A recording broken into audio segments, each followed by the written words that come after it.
You have made it just in time.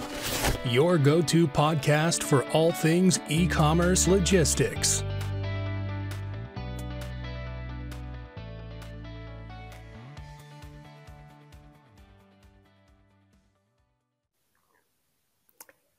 Hello and welcome back to another exciting episode of Just in Time. I'm your host, Petra Dobrocka, CCO and co-founder of Byrd.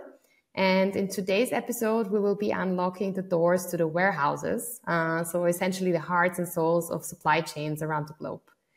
And I'm super excited to welcome my colleague and co-founder, Sebastian, who is CTO at Byrd. And he will be joining today's episode to talk about WMS systems and everything connected to the processes in the warehouse. Hi, Sebastian. Hi. Thanks a lot for the invite.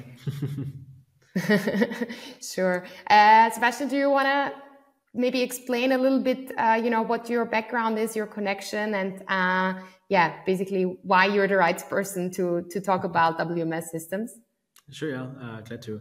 Yeah, so my name is Sebastian Mach. I'm the CTO and also one of the co-founders at Byrd.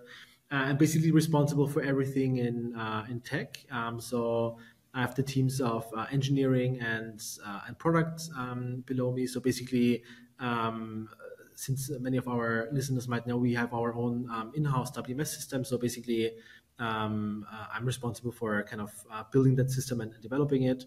At the very beginning, kind of starting coding myself. Then over time, started building up a team, and now we have a very competent team that's working on these on the software and the technology to develop it further. And I'm trying to always optimize it and keep it as efficient as possible. So hopefully, I have a few insights that might be interesting. Perfect. Yeah, I think efficiency is going to be an important word today. So let's start right away with, warehousing as a process or as something that, 20 years ago, I would say was probably completely manual with printed documents, pen and paper, basically. And I think has now moved into a very digital space.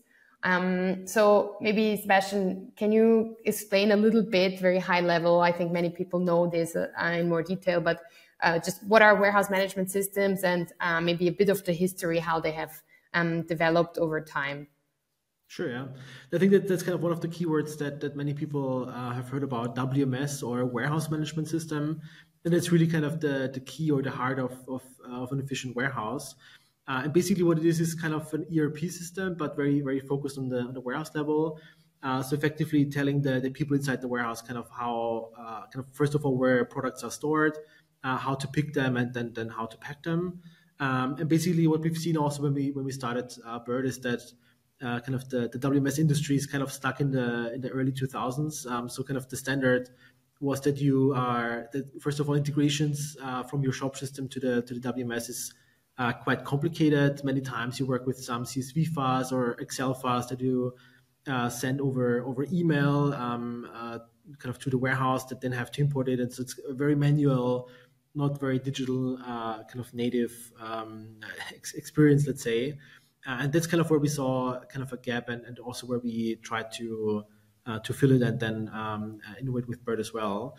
But kind of going one step. So effectively what the WMS is doing is already explained. So first of all, keeping track of the different stock levels. So it knows which product is stored in which shelf location, in which pallet location, the quantity of the products that's there to kind of also get some reports about how much stock you have in the warehouse.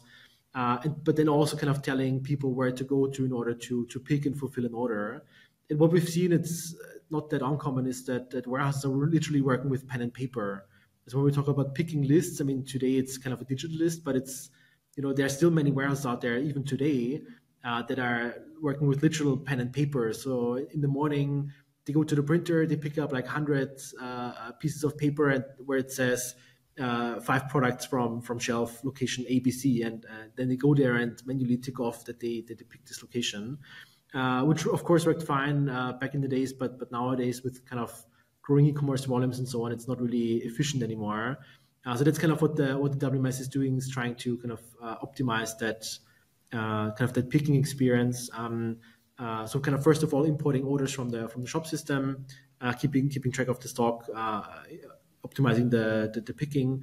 But then also when it comes to kind of shipping with different carriers, usually you don't just have one carrier, you have multiple integrations, and that's also usually what the kind of WMS system is doing, to kind of combine that into a single interface where it either automatically tries to pick the best carrier option, or maybe during the checkout process you want to select the preferred carrier, and then the WMS knows about it, creates the respective carrier label, and then at the end of the day also kind of sending the tracking back to the shop system, and ideally all connected through APIs and not CSV files. But yeah, that's kind of in a nutshell what a WMS is doing. And again, it's used to be pen and paper, but it's still not too uncommon nowadays that it's still happening this way. Yeah, and talking about a lot of paper, I guess, especially with sustainability in mind, I think that's also something that online retailers maybe don't think about. But if you imagine that your fulfiller is printing loads of actual paper to fulfill your orders, I guess that's also not the ideal scenario. So at least moving digital, I think, is a huge step forward. But I think there's another level in between, right? Between pen and paper and fully digital. I think there's also this step where you would have systems that, I don't know, maybe 10, 15 years ago, were kind of the standard, where you would also not have really a real-time connection, but you would transfer data in selected intervals. So assuming that that's not the ideal scenario, right? From an shop perspective, why do you think that would be a potential problem? Yeah, I think it's kind of probably from a merchant's perspective, the most important thing is about how do you synchronize the data, because again, it's not too uncommon even nowadays that you have to manually download some files in a specific format and then either upload it somewhere or send it by email and so on, which is of course from an automation perspective not very ideal. But what you really want to look for is that the WMS system has a native connection to the online shop that you have, be it Shopify, WooCommerce, PrestaShop, doesn't really matter. But you want to have this direct connection between the WMS system and the shop system. First of all, for automation, because you don't want to rely on a person every day, uploading, downloading files and so on.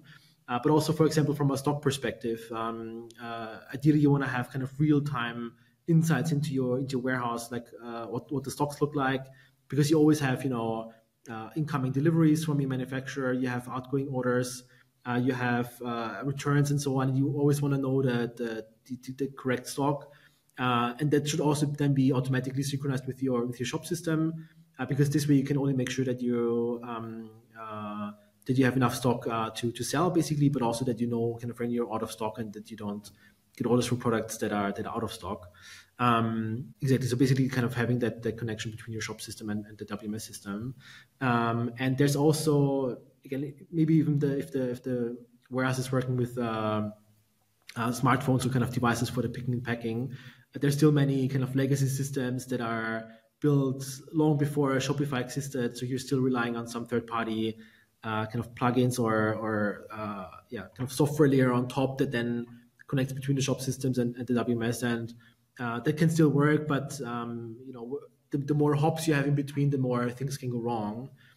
So that's what I would try to look for, that you have the direct native connection between the WMS system and the shop. Yeah. Mm-hmm. Great. So assuming now there is this connection, right?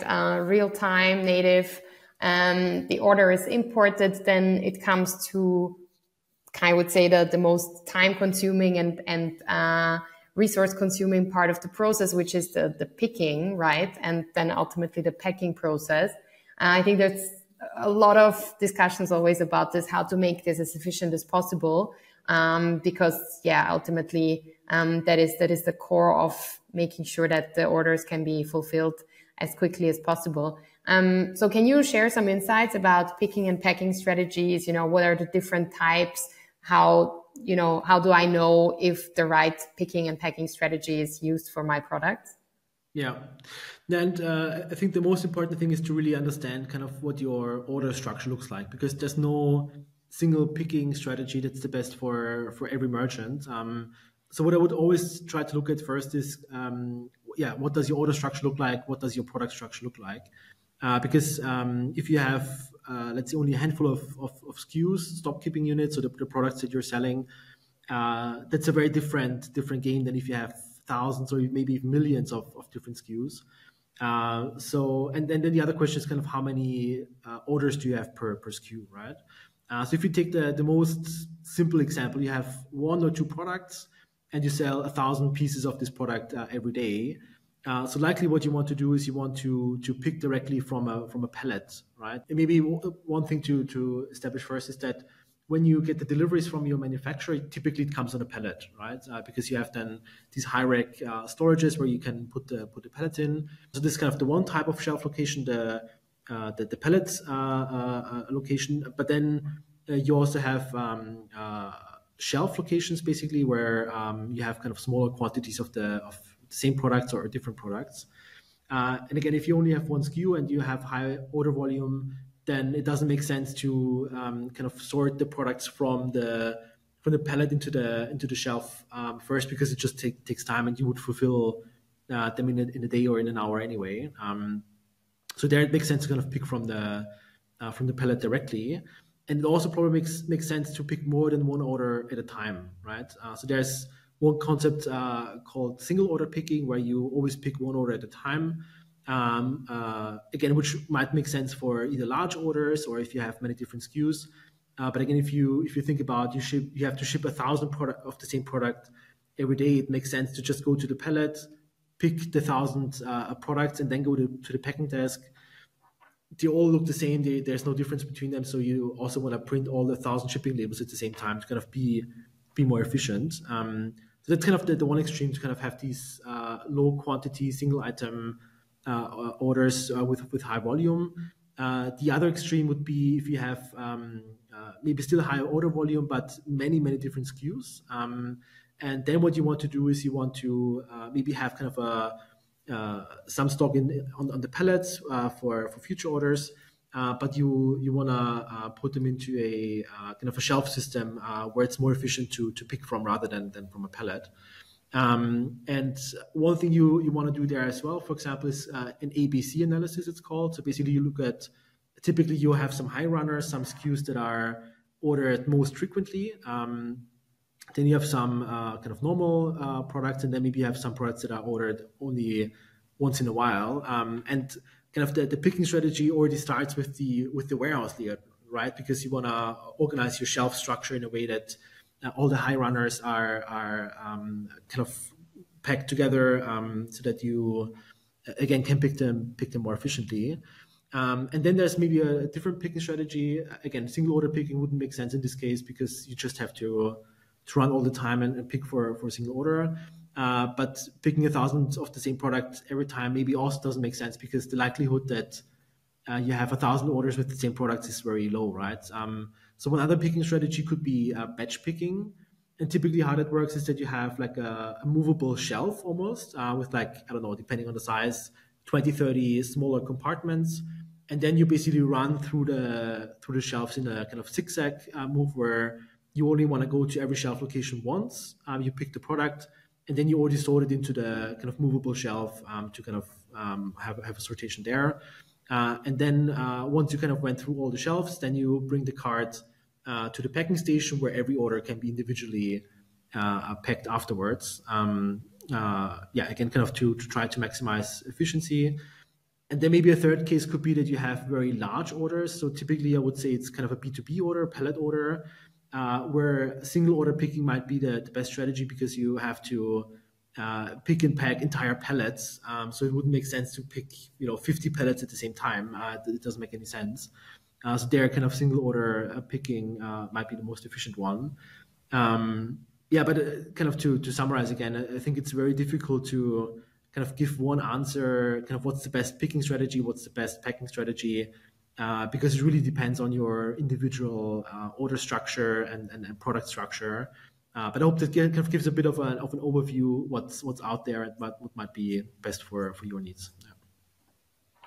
Yeah, super interesting insights. And I think, I come more from the marketing and sales world. And I think for me, I've never really thought about this connection of which orders are you actually maybe trying to push in the online store and to promote them, and in terms of what is the efficiency in the warehouse to fulfill them, right? So could make sense maybe to have a special promotion for a certain SKU or a combination of products, to make sure that there's a higher amount of those orders being picked that are identical, rather than having a store-wide offer for all the different orders, because then that creates more complexity. And I have the feeling that, sorry, I just have the feeling that this is not something usually you would think about in that way from a sales perspective. Yeah, no, it's a really good point. Like if you talk about kind of marketing campaigns, like if you're planning to have a marketing campaign for like ordering 2 products together specifically, maybe it makes sense to give your warehouse a heads up a week in advance, because again, if they know the order structure, or at least kind of know a trend beforehand, what they could do is then maybe reorganize the warehouse in a way that these 2 products, which they know that there's going to be higher volume, store it closer together. Or maybe even there's also a concept called a kitting, where you basically combine both products into kind of a new unit even beforehand. So if you're gonna have very high volumes of these 2 specific products together, maybe it makes sense to kind of pre-pick or pre-pack some of these orders as well. But I guess in general, it's always a good idea if you're planning marketing campaigns or kind of already know what's going to happen the next 2 weeks, to give your warehouse a heads up so that they can start optimizing for that campaign. Yeah, no, great insights, Sebastian. Thanks a lot. So maybe moving a bit away from picking and packing, and talking about the general setup again of a warehouse management software, right? So as a retailer, as an online merchant, I have the options of fulfilling in-house or outsourcing the process, right? I think for both topics, the selection of the system and the connection and the real-time data transfer and all of what you described is super relevant.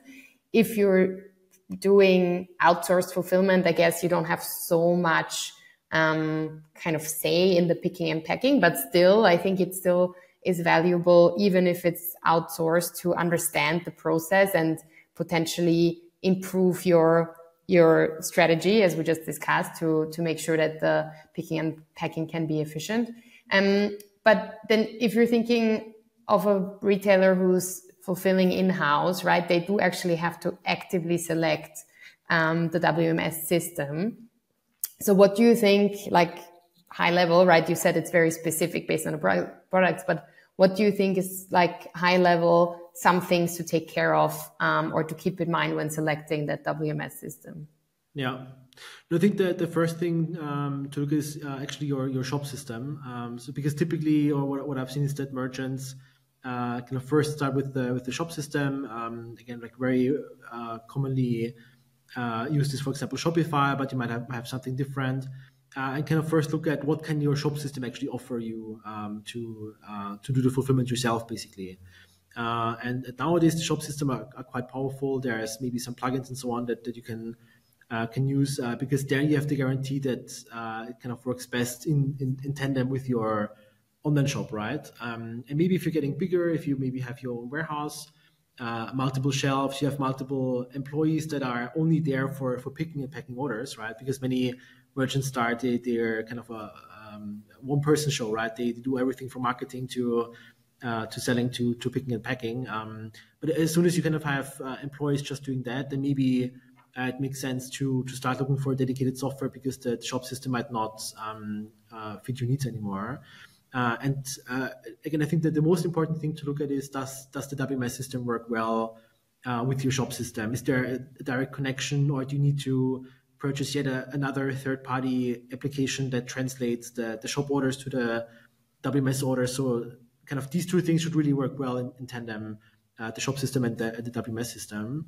And if maybe you already started with the shop system directly, then you already know kind of what's the biggest pain points doing the actual picking and packing.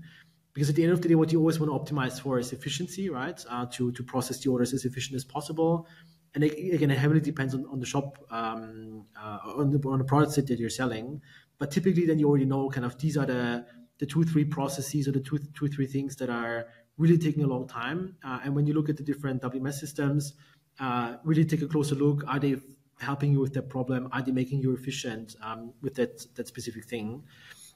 And I guess, and usually that's not the biggest problem, but like, do they also support the shipping carriers that you want to ship with? So if you're in Germany and you want to ship your orders with DHL, but the WMS doesn't have a DHL integration, might be tricky as well.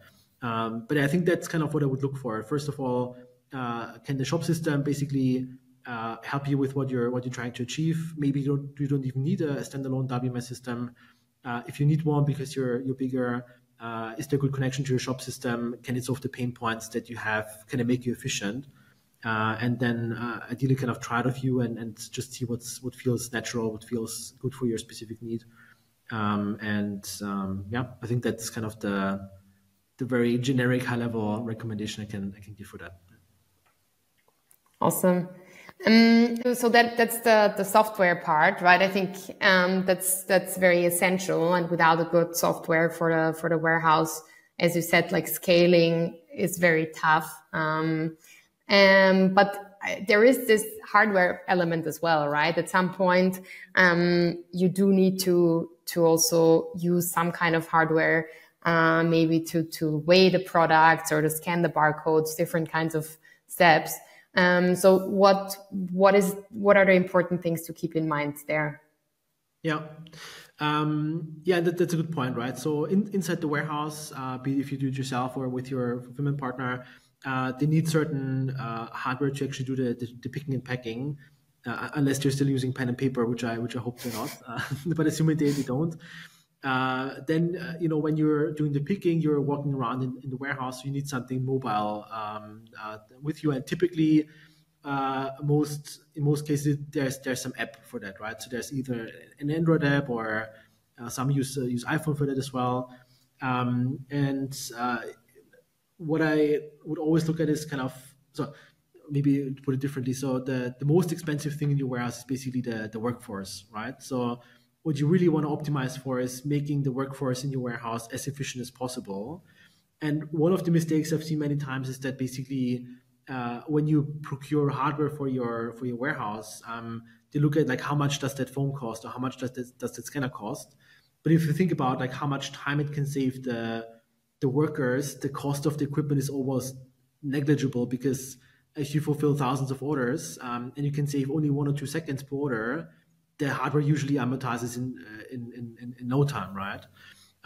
So specifically when you look at phones, for example, again, if you take the example of using an Android phone, you might want to buy the cheapest Android phone that's available on the market because you want to save some money there. But there's a few factors that are important to keep in mind. One is kind of how long, for example, is the software supported? Like typically, unfortunately, today we're in a society or an economy where you buy a phone and then next year you buy a new one.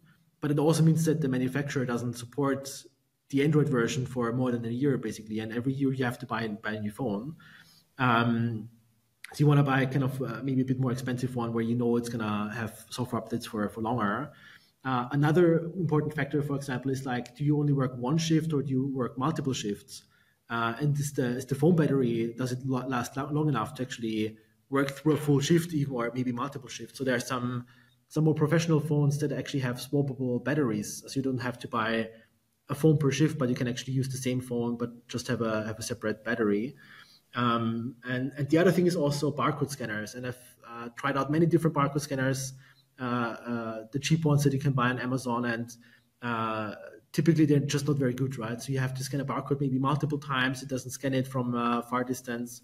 And even if it only costs you a few seconds per order, it really accumulates. And since the workforce is so expensive, you're really kind of losing money if you buy a cheaper barcode scanner. So again, a bit depending on the need, of course, but this is typically not the area where I would save money. So just buy a proper barcode scanner. And then there's also some solutions, for example, where you can mount the phone on your arm, for example, or where you have a ring scanner, or kind of a glove scanner that's then more ergonomic or usable when you kind of walk around in the warehouse. So I think that's kind of what I would look for. Buy proper hardware that makes your workforce efficient. Don't save with the hardware because it's only more expensive in the end by having more, having people that take longer for picking and packing. Yeah, thanks a lot for those insights. I think it's always when you see it in real life and see, just those milliseconds that are kind of, you have to wait extra for some of those scanners or whatever to scan. I think, as you're saying, like it piles up, and ultimately, if you're fulfilling tens of thousands or hundreds of thousands of orders, you can easily calculate how much money it actually costs you to have saved a few euros somewhere. But so really, really cool insights. Thanks a lot. Okay, well, so we have talked about, the software, the hardware, the picking and packing, and the steps in between. Maybe if you had to kind of summarize for somebody who is managing the logistics of an online shop, again, be it in-house or outsourced, I think we can try to cover both sides. What are the factors you would see if it was a good and efficient setup? Are there like some key metrics that you would look at that would confirm an efficient setup from your point of view? Yeah, so I think there's kind of three key metrics in mind that I would always look at, and there's probably many more, but again, kind of on a high level. So the first one is UPH, units per hour. So basically, you want to look at how many orders can you process per employee per hour, basically. And again, it's like there's like no number where I can say it's good or bad. It really kind of depends on the business again. But basically, this is something that you can monitor, and then you can try to optimize, right? So if you maybe buy a more expensive barcode scanner that can read the barcode quicker, you should see an impact on the UPH, making your warehouse more efficient. So I think that's ultimately kind of the thing to optimize.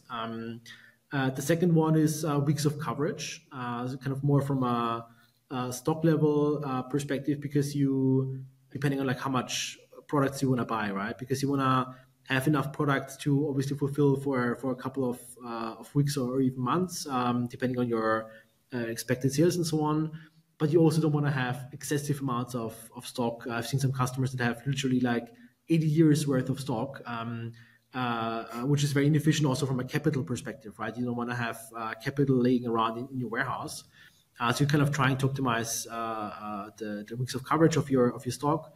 And the last one that's a bit tricky to monitor is kind of the number of mispicks. So like how many defects in terms of orders do you have? So the absolute number of orders where either the wrong amount has been picked or the wrong products have been picked. And it's very difficult to measure, because if you would know it exactly, then obviously you can prevent it. But for example, if you can get that statistic usually from your customer service team, because they will get complaints from customers if there's a mistake with the order. I mean, maybe they won't complain if you get too many products, because then the customers might be happy. But typically, we kind of get a metric from this perspective. And again, if you see that kind of depending on the kind of issues that you get reported from customer care, there's some things that you can optimize, right? But I would say kind of these are the three key metrics to look at: UPH, units per hour, how many orders can you process; weeks of coverage, how much stock do you have; and also kind of the number of mispicks or defects in your orders. If you have these three, then you're typically well covered at the beginning. Yeah, I think the quality topic, right? The amount of mispicks, that's always a bit of a discussion, especially mostly at the beginning, when you as a retailer might not have barcodes on products yet. It feels like, it's a huge step to actually get your producer to produce your products with barcodes on them. But obviously it's a huge improvement in terms of quality if you have barcodes that are scanned during picking and packing. That really changes the level at which you can fulfill. Because I think that's also going back maybe again to the pen and paper stories, right? Like at that time when there was no digital support, your fulfillment team had to know the products of the customer by heart because they needed to pick the right products. Nowadays, right, you can easily scale also with maybe some ad hoc helpers. If you have a high amount of volume, if you have barcodes on your products and you have a good WMS, and the picker needs to scan everything, then I think the risk of having missed picks is actually extremely low. Exactly. Yeah. I would always try to have barcodes on the products, and you might not need like an EIN code where you need to register. If it's just your SKU number on the box might already help. So typically, WMS systems are flexible what value you can enter there. Also, if you have like many very similar products, which are like if you just look at it from the outside, might not be able to distinguish. But it's also like a very important point, right? Especially if you have some peaks or some campaigns, you might need to get some seasonal workers to work in the warehouse, so they don't know your products by heart, as you said. Then it's even more important to have a good structure in place. I guess also depends on the selection of your WMS system that you can easily onboard more workers quickly. But I think there's many good reasons to have barcodes on your products. Yeah, definitely. And just one last comment on the units per hour. I think that's also a very good point that you mentioned, right? That it's hard to say depending on the order size and the amount of picks, what is a good amount of unit per hours picked and packed. But I think what is great if you have, again, a good system that can show you the analytics of how different pickers and packers, for example, compare. Right there, you can really optimize your efficiency. If you see that certain pickers are faster in picking and then others are maybe better in packing, then I think there's some good analytical data also to take from there. So yeah, I think this is the one area where it's hard to probably find really good data online since it's so dependent on your own setup. But then within your own data, again, you can get a lot of conclusions out of that. Yeah. Absolutely, yeah. And I mean, you also want to know, like, if you take some measurement to make some improvements, you want to know, was that successful or not, right?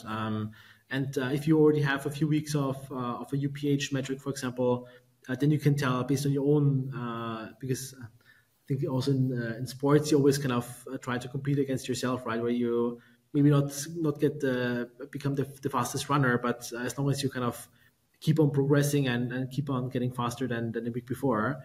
And I think it's the same with the UPH or with any metric, right? If you can continuously improve compared to the week before, the month before, I think then you're moving into the right direction. That's ultimately what you want to get at. Yeah, definitely. Great, Sebastian. Well, I think we've covered a lot of topics today.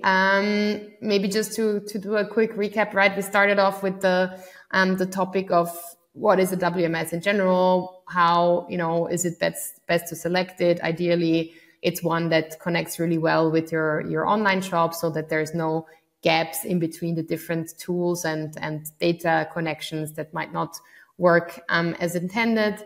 Then we covered different picking practices. And yeah, as always, there's not one solution, but based on your specific setup, there are different picking strategies that might work best. And I guess also within your order structure, there is often or always, I guess, a combination of picking strategies that needs to be used.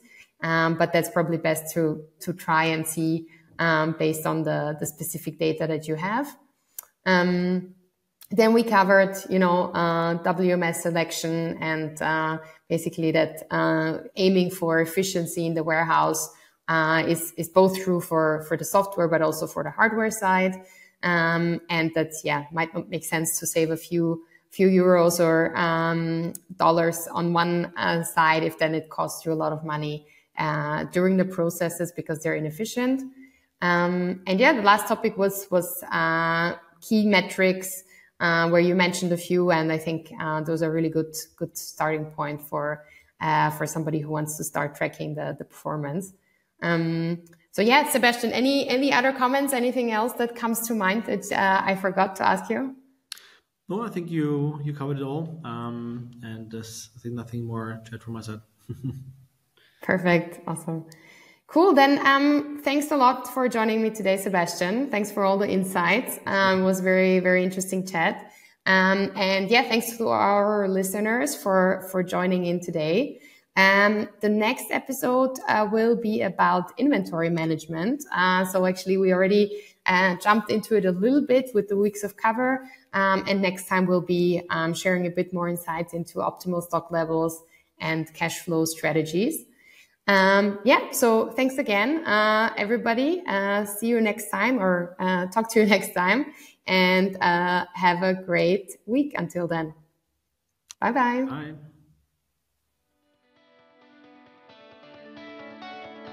Thanks for tuning in to Just in Time, your go-to podcast for all things e-commerce logistics. Don't forget to share today's episode with your colleagues. Remember, timing is everything.